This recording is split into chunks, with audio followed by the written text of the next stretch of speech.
There's something about the desert at night that feels wrong. It's not just the silence, nor the vast emptiness. It's something deeper, something I can't quite explain. And after what I experienced, I know for a fact that I was never truly alone out there. I had always loved road trips, the sense of freedom that came with an open road and nothing but time. So when I found myself with a week off work, I decided to take my car and drive into the heart of the American Southwest. The plan was simple: explore, take some pictures, and camp under the stars. My friends warned me. Be careful out there. The desert is unforgiving, they said. Make sure you bring enough water. And a gun, another joked. I laughed it off. I wasn't worried. After all, I had my gear, my supplies, and my car. What could possibly go wrong? I started my journey in Arizona, passing through desolate highways surrounded by towering red rock formations. The beauty was overwhelming. During the day, the desert was breathtaking, miles of golden sand, scattered cacti, and an endless blue sky. I felt free, truly alone in a way I had never experienced before. But as night fell, the beauty turned into something else. Something darker. Around sunset, I stopped at an old gas station in the middle of nowhere. It looked abandoned at first, dust-covered windows, a rusty old sign that creaked in the wind. But when I pulled up to the pump, an elderly man stepped out from inside. He was thin, with leathery skin and piercing gray eyes. He didn't say anything at first, just stared at me as I got out of the car. "Need a fill up?" he finally asked, his voice hoarse. I nodded, suddenly feeling uneasy. As he pumped the gas, I walked into the store to grab some supplies. The shelves were half empty, coated in dust. There was an old radio playing some low static-filled tune, and behind the counter sat an old woman, her eyes hidden behind thick glasses. I placed a few items on the counter. As she rang me up, she paused, sniffing the air slightly before looking at me. "Where you headed?" she asked. "Just exploring," I answered. Her expression darkened. "You driving through Black Rock Pass?" I hesitated. I hadn't heard of it. But before I could answer, the old man from outside stepped in. "He's just passing through," he said quickly. The old woman pursed her lips but didn't say anything else. She just handed me my bag and muttered something under her breath, something I couldn't quite hear. I left the store, feeling a strange sense of dread creeping in. The old man handed me my change and leaned in slightly. "Stay on the main road. Don't stop, not for anyone. Not out here." I swallowed, nodded, and got back in my car. As I drove away, I glanced in the rear-view mirror. They were still watching me, standing side by side in the dim glow of the gas station lights. The further I drove, the more isolated the road became. The sun had fully set, and the desert was cast in a deep blue darkness. My headlights were the only thing illuminating the endless stretch of highway ahead.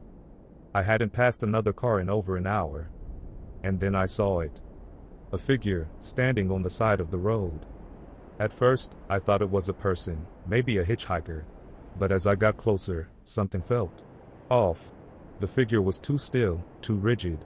It didn't move as my headlights washed over it. It was tall, unnaturally tall, its limbs slightly elongated, its head tilted at an odd angle. I gripped the steering wheel tighter, my heart pounding. As I passed, I turned my head slightly to get a better look. It had no face.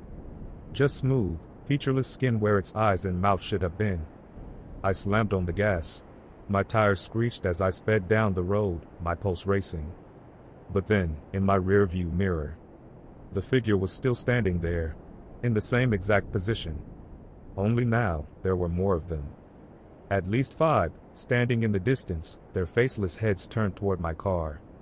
I didn't stop. I didn't look back again. For miles, I drove in silence, my hands gripping the wheel so tightly they ached. The desert stretched endlessly around me, and yet, I could feel it, something was watching me. Then, my headlights flickered. A quick flash of darkness before they came back on. I swallowed hard, glancing at my fuel gauge. Half a tank. I just needed to keep going. But then, a loud thud against the back of my car. I gasped, my eyes darting to the rear-view mirror. Nothing. But I knew what I had heard. It sounded like something had hit my trunk. Another thud. Panic surged through me. I pressed down on the accelerator, my car racing faster down the deserted highway. But no matter how fast I went, the feeling remained. Something was back there, watching, waiting, and then, up ahead, a shape in the middle of the road. I barely had time to react. I swerved, my tires skidding across the pavement. The car spun wildly before veering off the road, kicking up a cloud of dust as it came to a jarring halt. For a moment, everything was silent. Then, a slow, deliberate tapping on my driver's side window. I turned my head, my breath catching in my throat. Outside, pressed against the glass, a faceless figure, its head tilted unnaturally, as if studying me. Its hand, long and bony, pressed flat against the window. And then, in a voice that wasn't quite human, it whispered, "You shouldn't have stopped." The moment that whisper filled my ears, every nerve in my body screamed for me to move, to run, to get away from whatever was outside my car. But I couldn't. I was frozen, my fingers gripping the steering wheel so hard they ached. My breath came in short, panicked gasps. The faceless figure outside my window remained motionless, its elongated fingers pressed against the glass. And then, slowly, it tilted its head again. A sickening, unnatural crack filled the air as its neck twisted at an impossible angle. I squeezed my eyes shut. This isn't real. This isn't happening. But when I opened them, the thing was still there. And worse, it was now pressing its entire body against the car, its faceless head inches from my own. Something inside me finally snapped. With a shaky hand, I reached for the gear shift, slamming it into reverse. My tires spun against the sand, kicking up dust as I peeled backward, my heart hammering in my chest. The figure didn't move. It just stood there, watching. Then, as my car shot backward onto the road, it slowly lifted one hand and waved. It wasn't a normal wave. It was slow, mocking, like it knew something I didn't. I didn't care. I floored the gas pedal, my car fishtailing slightly before shooting down the road at full speed. My headlights cut through the thick darkness, but the further I went, the more uneasy I felt. Something was wrong. I should have been getting closer to civilization. A sign, a gas station, something. But the road just stretched endlessly, the landscape unchanged. It was like I was driving in place. And then, the headlights flickered again. Once, twice. And then they went out completely. Panic surged through me as my car was swallowed by the night. I slammed on the brakes, my breath coming in ragged gasps. I was trapped in complete and utter darkness, the kind that felt alive. I fumbled for my phone, its screen casting a dim glow inside the car. I tried turning on the headlights again. Nothing. The engine still hummed beneath me, but something about it felt off. And then I heard it. A soft scraping noise. Like something was being dragged across the asphalt. It was coming from behind me. With a trembling hand, I lifted my phone and turned on the flashlight.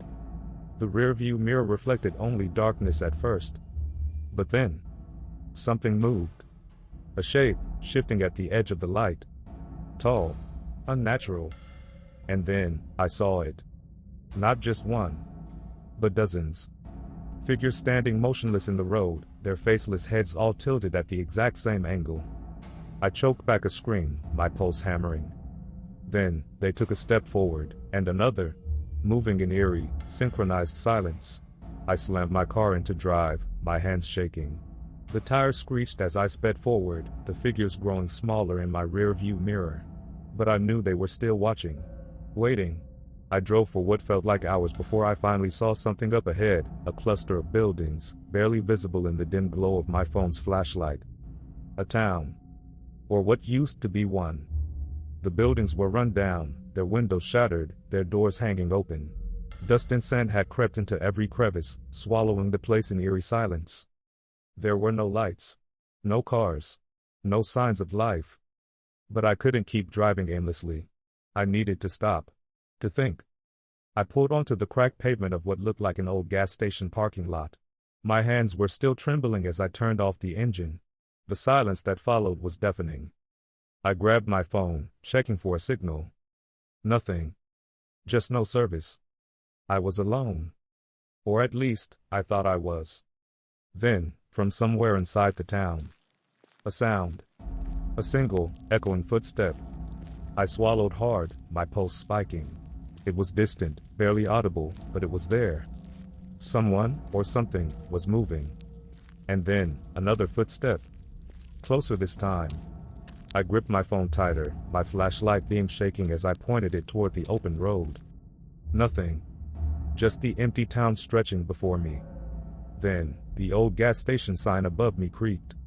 I nearly jumped out of my skin. The wind. It had to be the wind. But the air was still. Completely still. And then, I heard it again. Not footsteps this time. A voice. Why did you stop? The same voice from before. But this time, it was coming from inside my car. My breath caught in my throat. No. No, no, no. Slowly, with every ounce of courage I had left, I turned my head. The back seat was empty. But the air was different. Heavier. I reached for the door handle, my fingers barely touching the metal wing. A hand closed around my wrist.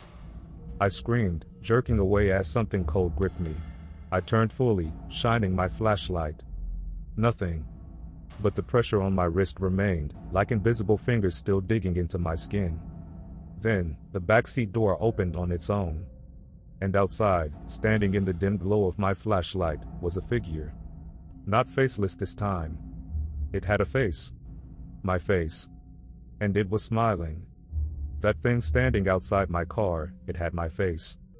But it wasn't me. The grin stretched too wide, the eyes were too dark, too empty. I couldn't move. My fingers clenched around the steering wheel, my pulse hammering against my ribs.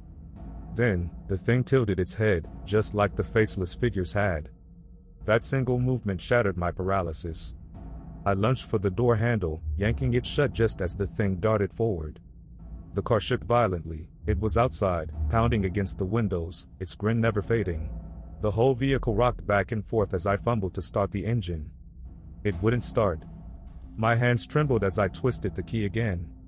Nothing. Outside, the thing pressed its forehead against the glass, its mouth opening, but no sound came out. Instead, I heard something inside my head. You shouldn't have stopped. The whisper slid through my mind like ice. I let out a shaky breath, my heart slamming against my ribs.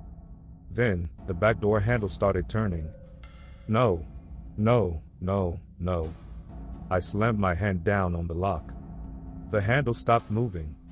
For a brief second, there was silence. Then, a sharp, deafening screech tore through the night. The thing outside my window was gone. But something else had taken its place. I felt it before I saw it. A presence.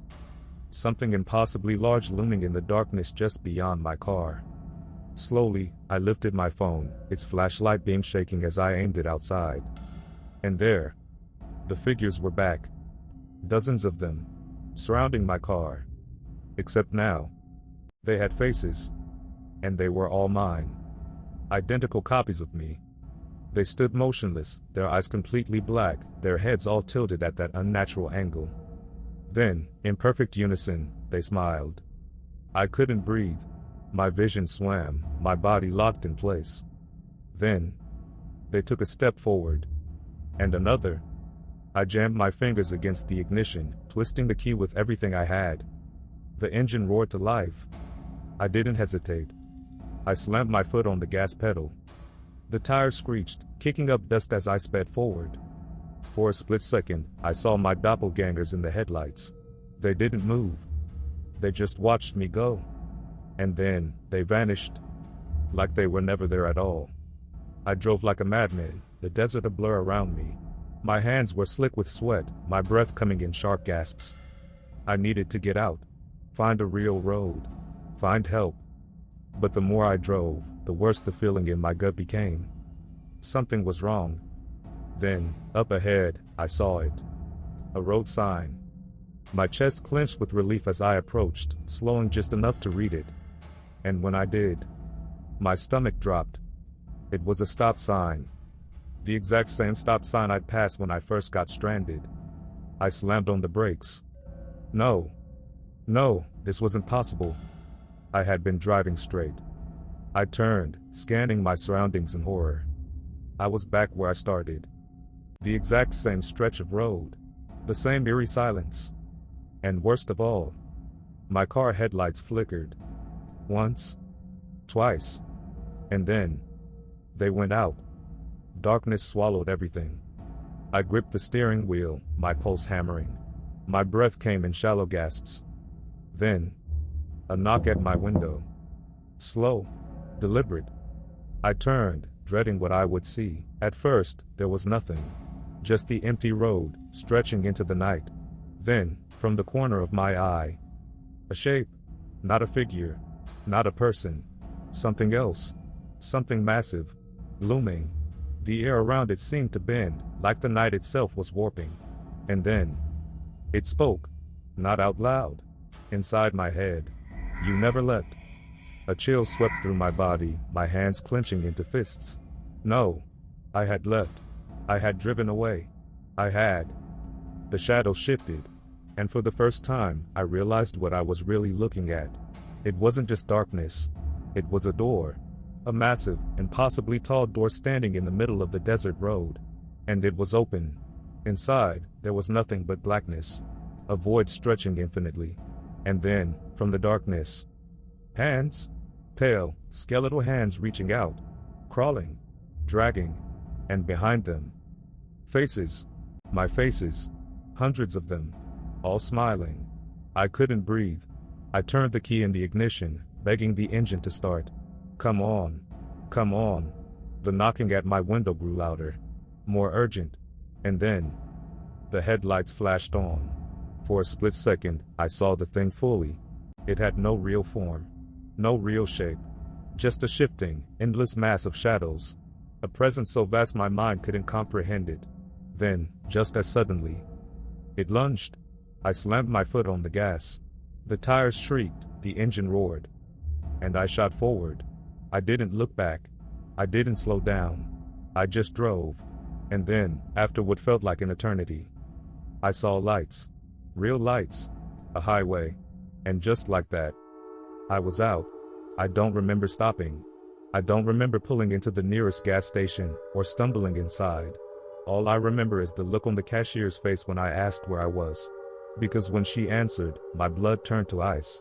I had driven over 400 miles in the wrong direction. I should have ended up near civilization. A town. Anything. Instead, I was in an area of the desert that wasn't even on the map. An area that shouldn't exist. I never spoke about that night to anyone. Until now. Because sometimes, I still dream of that place. And in those dreams, I hear whispering. And I know. It's still waiting for me. Thank you for joining me on this terrifying journey. If you enjoyed this story, don't forget to like, comment, and share. Stay tuned for more spine-chilling tales of the paranormal.